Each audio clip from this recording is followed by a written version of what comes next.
Schönen guten Tag hier bei uns. Für mich ist die Einladung zur Desintegration nicht so ganz in vollem Ernst zu nehmen.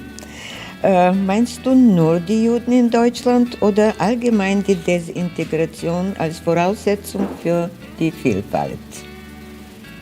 Also natürlich meine ich jedes einzelne Wort genauso, wie ich es geschrieben habe. Und im Theater sagt man, wenn jemand dreimal sagt, das ist alles ernst gemeint, dann kann es nicht ernst gemeint sein.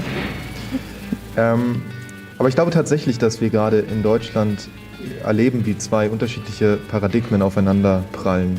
Das eine ist, eine Art über Gesellschaft nachzudenken, so wie man es die letzten Jahrzehnte und vielleicht auch Jahrhunderte gemacht hat, nämlich als ein Ort, der relativ homogen ist, der hierarchisch geordnet ist und in den sich die Minderheiten integrieren, unterordnen, einordnen, anpassen müssen.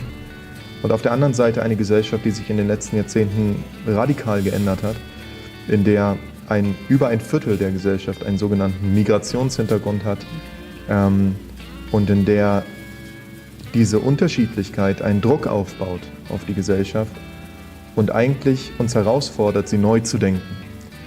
Und Desintegration ist eine Strategie, nicht das Ziel, aber eine Strategie, rauszukommen aus diesem permanenten Frage-Antwort-Spiel, wo eine Seite der Gesellschaft sagt, ihr gehört noch nicht dazu, wenn ihr nicht euch anpasst, und die andere Seite Folge leisten muss. Desintegration sagt, nein, nein, wo wir uns jetzt befinden, das ist schon diese Gesellschaft und wir fordern einen Ort, den wir neu denken, als einen der radikalen Vielfalt. Ja, und inwiefern verändert sich die Gesellschaft selbst und diese Vielfalt? Wie vielfältig wird sie denn? Na, ich glaube, das ist eine Sache, die hat auch was mit der Fähigkeit zur Wahrnehmung zu tun. Und ich glaube, wir lernen erst langsam, uns wachsen erst langsam die Ohren und die Augen dafür wahrzunehmen, wie unterschiedlich diese Gesellschaft ist. Und das ist, glaube ich, in den letzten Jahrzehnten auf unterschiedlichen Ebenen passiert. Ne?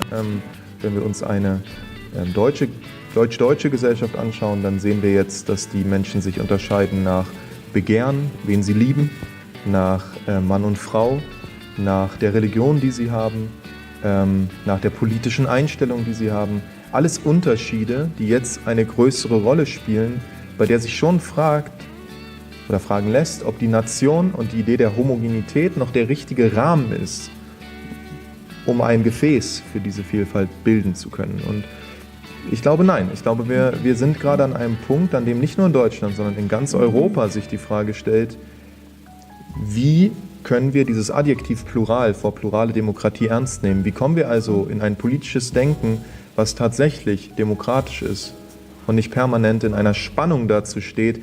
Ich würde sagen, das alte Denken, dieses nationalistische, homogene Denken, das Integrationsdenken, ist ein bisschen so, wie meine alte russische Mathelehrerin immer sagte, wenn es eine umständliche Lösung gab, sagte, das ist so.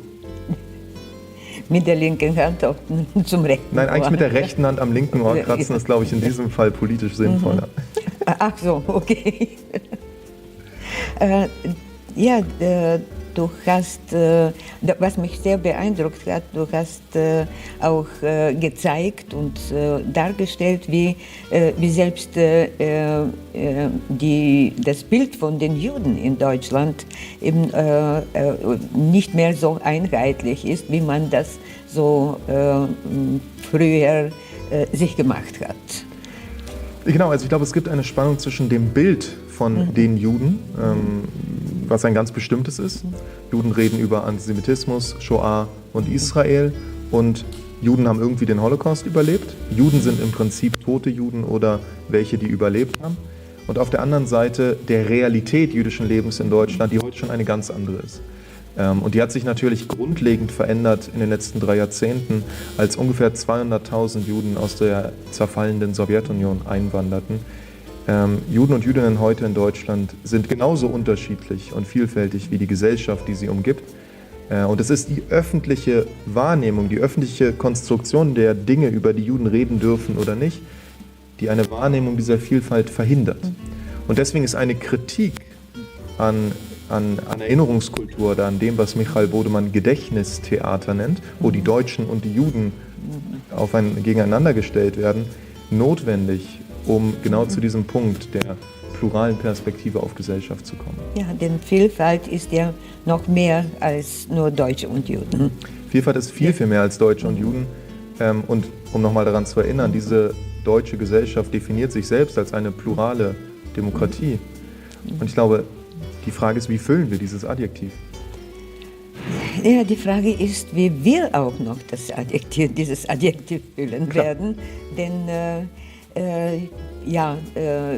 Deutschland, du erlebst das für und mit und in Deutschland.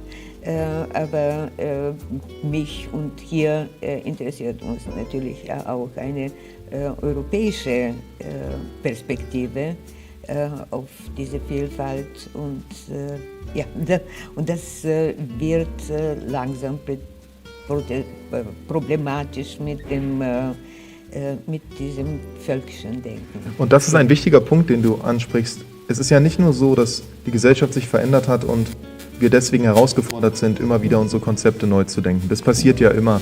Im Judentum sagt man, jede Generation muss die Bibel neu übersetzen und neu interpretieren, weil sich sozusagen ein anderes Gesicht ihr zuwendet. Dementsprechend, ich glaube, so kann man das auch für Gesellschaften sagen, wir müssen Gesellschaft immer neu denken und die Konzepte, mit denen wir arbeiten. Wir sehen aber zeitgleich, dass in ganz Europa rechte und völkische Parteien auf dem Vormarsch sind, die diese alten Konzepte wieder aufwärmen und aktualisieren. Und ich würde behaupten, wir wissen sehr genau, worauf diese Konzepte hinauslaufen. Wir haben das jetzt in 2 Weltkriegen sehen können und wir haben das in ethnischen Säuberungen und in Rassismus und in Diskriminierung und in Ausgrenzung und so weiter sehen können. Wir wissen, was Nationalismus bedeutet. Bei Europa als Idee oder bei der Vorstellung eines Paradigmenwechsels, eines Denken der radikalen Vielfalt, da haben wir zumindest den Vorteil, dass wir noch nicht wissen, worauf es hinausläuft. Und ich würde sagen, zumindest das ist doch schon ein Argument dafür, es noch einmal anders zu versuchen. Wie wollen wir dieses Wir noch umdenken? Also, da gibt es verschiedene Formeln. Ne? Wir sind ja hier sozusagen im Bereich der Sprache und probieren irgendwie Worte zu finden, um das zu greifen. Theodor Adorno, ein politischer Denker, der hat gesprochen von einer Gesellschaft, in der man ohne Angst verschieden sein kann. Also ein Wir, was sich, glaube ich, schon allein dadurch konstituiert in Deutschland, dass wir uns einig sind, dass wir alle nicht umgebracht werden wollen. Und ich glaube, das unterscheidet dieses Wir, was bedroht ist, von einem Wir, was sagt, auch ein bisschen mehr Heimat wäre eigentlich nicht schlecht. Also ich glaube, hier gibt es wirklich 2 völlig unterschiedliche Bedürfnisse und das hat was mit der Bedrohungssituation zu tun. Die neue völkische Partei in Deutschland, die jetzt schon zum 2. Mal im Bundestag sitzt, die bedroht halt nicht alle. Und diese Unterschiedlichkeit an Bedrohungsgefühlen ist etwas, was, glaube ich, auch was mit Solidarität zu tun hat. Also dass man probiert, einen Raum zu denken, in dem nicht nur ich sicher bin, sondern auch meine Freundinnen und Freunde. Und nicht nur meine Freundinnen und Freunde, sondern auch Menschen, die ich vielleicht gar nicht mag. Aber Gesellschaft, plurale Demokratie ist etwas, was, glaube ich, nur dann funktioniert, wenn alle gleichermaßen geschützt werden.